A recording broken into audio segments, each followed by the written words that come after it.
बालमित्रांनो नमस्कार. ज्ञानसागराच्या भेटीसाठी चला कथा घेऊया.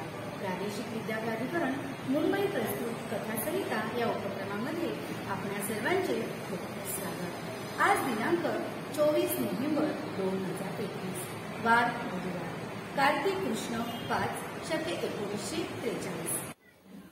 आजचे दिनविशेष. 24 नोव्हेंबर 1992 रोजी वैज्ञानिक संशोधनासाठीचा जी.डी. बिर्ला पुरस्कार हैदराबाद विद्यापीठातील प्राध्यापक गोवर्धन मेहता यांना जाहीर झाला.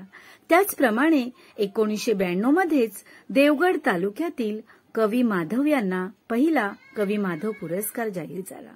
1996 मध्ये इंडियन सायन्स काँग्रेस असोसिएशनचा आशुतोष मुखर्जी स्मृती पुरस्कार ख्यातनाम अणुशास्त्रज्ञ रामण्णा यांना जाहीर झाला.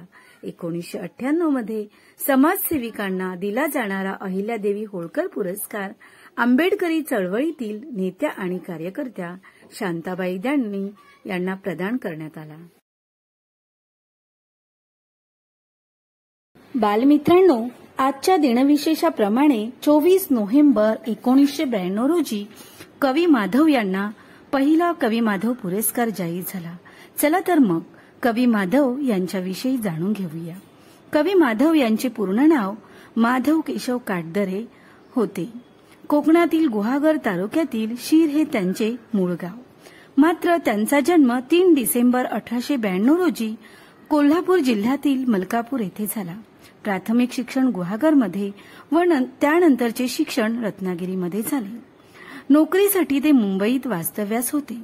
पुढे त्यांचे उत्तरायुष्य चिपळूणमध्ये गेले व तिथेच त्यांचे काव्य अधिक नावारूपाला आले. 1992 मध्ये त्यांची जन्मशताब्दी चिपळूणमध्ये पहिल्या मराठी कोकण साहित्य संमेलनात साजरी झाली व त्यांच्या निवडक कवितांचा माधविका हा संग्रह प्रकाशित झाला. बालमित्रांनो, कवी माधव शाळेत असताना त्यांच्या लहानपणीचा मजेशीर प्रसंग म्हणजे एका मित्राने माधव कविता करतो असे गुरुजींना सांगितले. गुरुजींनी माधव यांना प्रसंग सांगून कविता करण्यास सांगितले व माधव यांनी यमक जुळून कविता सादरही केली व आपली सुटका करून घेतली आणि तेव्हापासूनच त्यांच्यावर कवी हा छाप बसला. स्कॉट या इंग्लिश कवीचा त्यांच्यावर विशेष प्रभाव होता. सुट्टीच्या दिवसात निसर्ग सौंदर्य निरीक्षणात वेळ घालवायचा हा छंद देखील त्यांनी जोपासला आणि त्यातूनच त्यांची प्रादेशिक कविता जन्मली. ज्या कवितेमुळे कवी माधव यांना अमाप प्रसिद्धी मिळाली ती कविता म्हणजे हिरवे तळ कोकण. सह्याद्रीच्या तळी शोभते हिरवे तळ कोकण, राष्ट्रदेवीचे निसर्ग निर्मित केवळ नंदनवन. ही त्यांची कविता खूपच प्रसिद्ध झाली. त्यांचा पहिला काव्यसंग्रह ध्रुवावरील फुले त्यांनी आपल्या पत्नीच्या स्मृतींना अर्पण केला. कवी माधवांचा दुसरा काव्यसंग्रह फेकलेली फुले 1920 मध्ये प्रकाशित झाला. गावाविषयी ओढ व्यक्त करण्यासाठी त्यांनी माझा ओसाड पडलेला गाव हे खंडकाव्य लिहिले.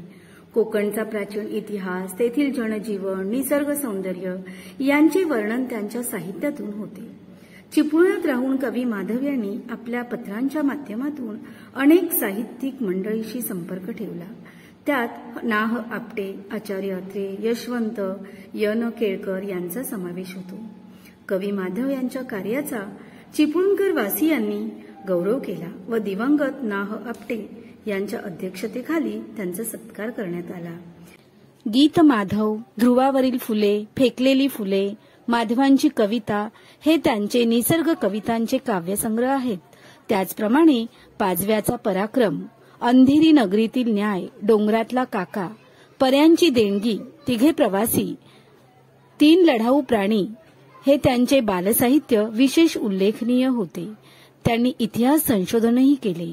मंडपगिरी, मोऱ्यांची मोहणा, आटपाट नगरातील कहाणी, संत तुकाराम, छोटा जलवीर, शिवराजस्तव, शिवकालीन रायगड, शाहूंचे आगमन, मस्तानी, आंग्रेकालीन विजयदुर्ग, पानिपतचा सूड, सवाई माधवरावाचा मृत्यू अशा अनेक ऐतिहासिक कविताही त्यांनी लिहिल्या. अशा या संस्मरणीय कोकण भूमीवर नितांत प्रेम करणाऱ्या, या भूमीतील रम्य निसर्गचित्रे आपल्या कवितेतून रेखाटणाऱ्या प्रतिभावंत कवी माधव यांना शतशः नमन. बालमित्रांनो, कशी वाटली गोष्ट? आवडली असल्यास लाईक करा, शेअर करा आणि आमच्या प्रादेशिक विद्या प्राधिकरण मुंबई या YouTube चॅनलला सबस्क्राईब करा. आणि हो, कमेंट द्यायला विसरू नका.